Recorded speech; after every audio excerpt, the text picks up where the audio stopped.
I love to blend my favourite tools of tarot and runes in a professional tarot reading and when reading for myself, actually.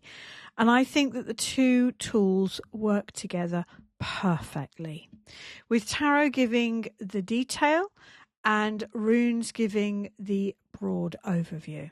So I'd love to share with you my favourite spread that I use both for myself and clients. This is a live reading, as it were. I've just found over the years that demonstrating the cards in a real setting is a powerful way to learn. And it just keeps my content, I hope, really real and authentic. So I'm not going to spend a lot of time on the individual cards. This is more to show sort of the structure and the spread.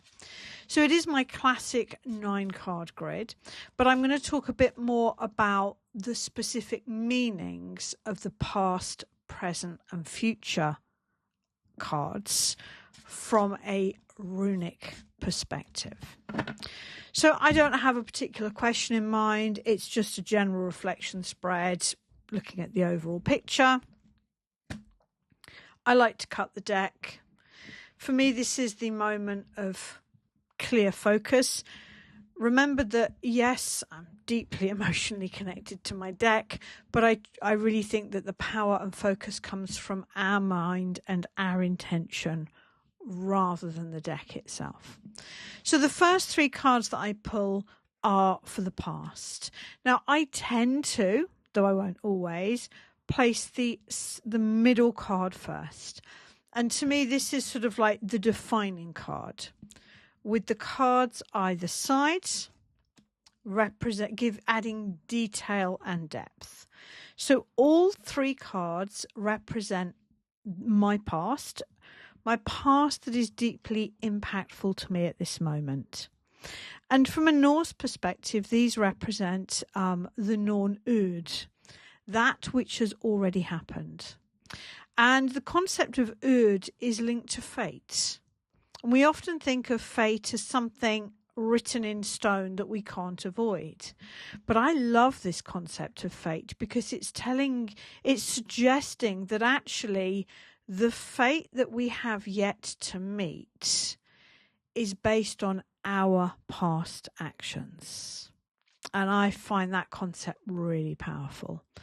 I think this is reflecting on the fact that my role of mother is changing dramatically as my children become independent young adults.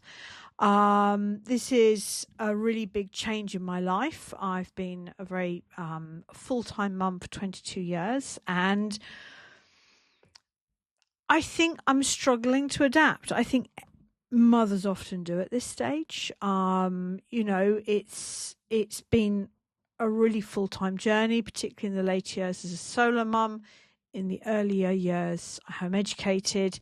And I think maybe I'm gaslighting myself about what comes next. And I'm currently trying to make peace with that. It's a natural stage. So these cards represent the past. The next 3 cards represent the present moment. And again, the center cards, the 3 center cards, will create the core backbone of the reading, with the cards either side giving that little bit of extra information. Now, in Old Norse, these center cards for the present moment represent Verdandi. And a way of understanding Verdandi is this word becoming. So if the past is the fate that you've already woven, Verdandi gives you the potential to become whatever it is you choose to become. And so the Fool in this situation is the beginning of a new cycle, which really resonates with, stepping into classically crone, where I will have a lot less caring responsibilities. To me, the Page of Wands is me having permission to be more playful, to do the things that I would love to do with less responsibility than the Queen of Pentacles.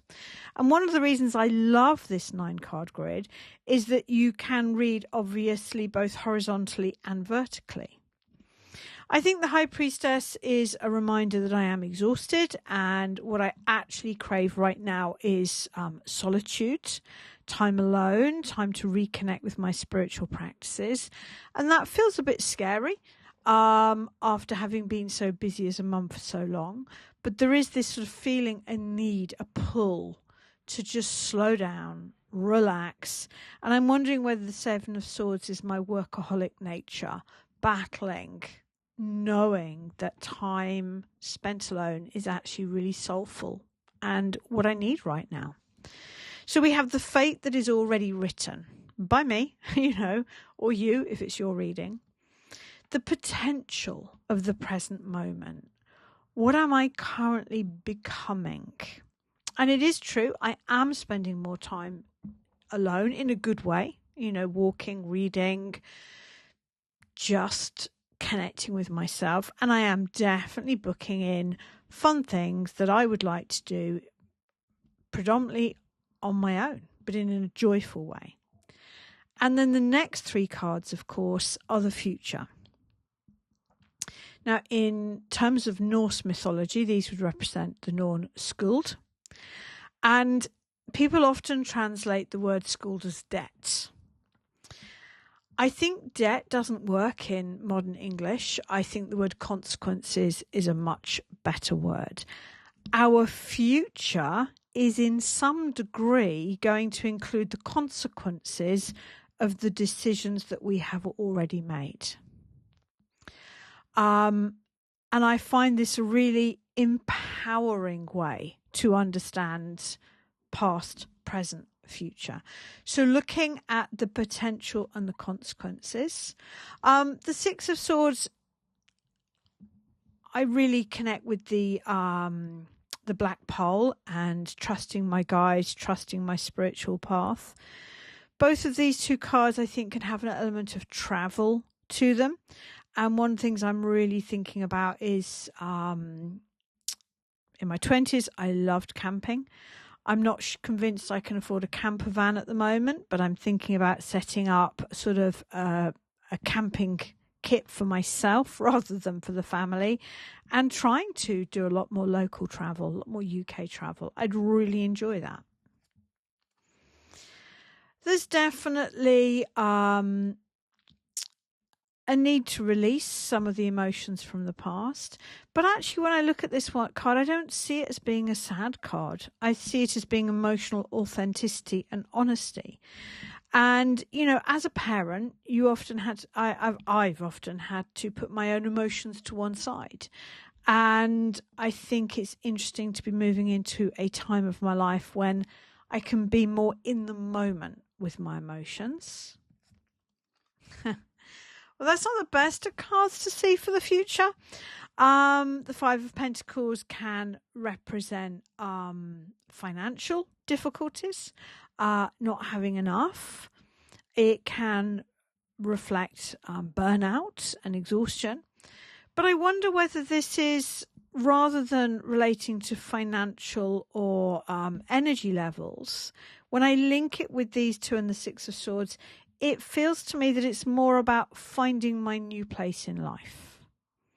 That in the past, my life has been very much defined by my role as mother, and that maybe it will take me a little while to find who I am next and what my new role is. Of course, I'm going to look at the card at the bottom of the pack. It's nice to see it's the Nine of Cups. I'm going to pop that, I think, there. And I think maybe the Nine of Cups is asking me, who would I like to be? And the answer is I'm not quite sure yet. So that's how I would read quite a classic past, present, future, but really working from this idea of, Ood, Verdandi and Skuld, from the Norse concept of past, present, future. And then what I like to do is, once I've done that, to lay a rune reading on top. So this time, and it's worth remembering that the center cards are the most important ones. And when I compare sort of these two cards to this one, I love in the Six of Swords the fact that the trees in the distance are the soft blue. I think it's a feeling of it may take me a while to work out where I'm going with life. on a personal level, and not to make fear-based or emotional decisions, but to trust the process and to aim for my highest potential. And so what I'm going to do is I'm just going to pull one rune for the past, the present, and the future. Again, I do cut the deck because to me that's that moment of pure focus. Understanding the past. So the Fee rune, it's a rune that I really love, but from a personal perspective, I really identify this rune with my ex-husband. We had a complicated relationship. It always had a lot of the Fee energy to it, the sort of the passion and the obsession, probably from both sides. And I think it wasn't particularly healthy. And it's nice to see that's gone.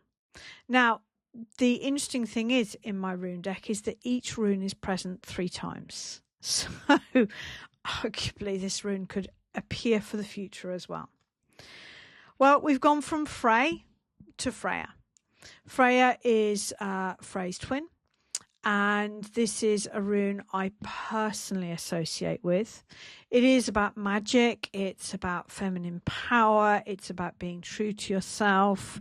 But Freya was, despite what the myths might say about her, she was single. She was not listed as being with her partner. There are tales of her searching for her partner, so she obviously had one at some point.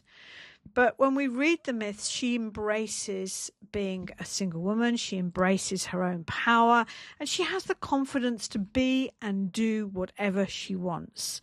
If you were thinking of a tarot card, this would really be the Queen of Wands. So this, particularly the center card for the present moment and this rune, together form a bubble of advice. See the full potential of where my life could live and have the confidence to be independently myself. And then the final rune, of course, is for the future.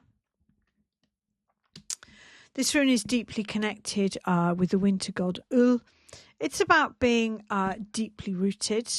But when I look at this rune and when I think about the concept of travel, Ul is connected with the bear. And it's a strange rune. It's connected with the yew tree.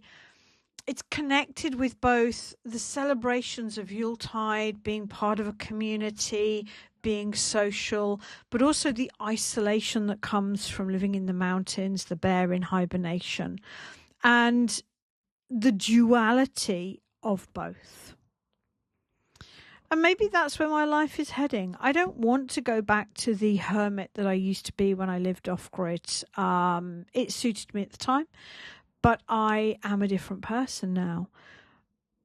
Maybe in the future I can find a balance of both. Maybe I can find a balance of, working and being part of a community, but traveling and having that slightly nomadic style at points as well. I'm going to sit with this. It takes a while to sort of sit with it. What I like to do is I like to sort of sit in particular with these 7 cards, the core of the past, present, future, and the card at the bottom of the pack, creating one sort of central pole for the reading, and then sitting with the added depth that the extra 6 cards can give me. And so, just really happy to share that with you. You could, of course, instead of runes, you could use an oracle deck. You could use a second tarot deck. When I first started reading, I would do a very similar spread, but the bottom layer would be with the Druidcraft, and then the rune cards, as it were, would be with the Rider-Waite. So the combining of the two decks, whether that's Rune and Tarot, Tarot and Tarot, Tarot and Oracle, to me it creates sort of a multi-layered look that allows you to look at the bigger overall archetypes and then lots and lots of detail as well.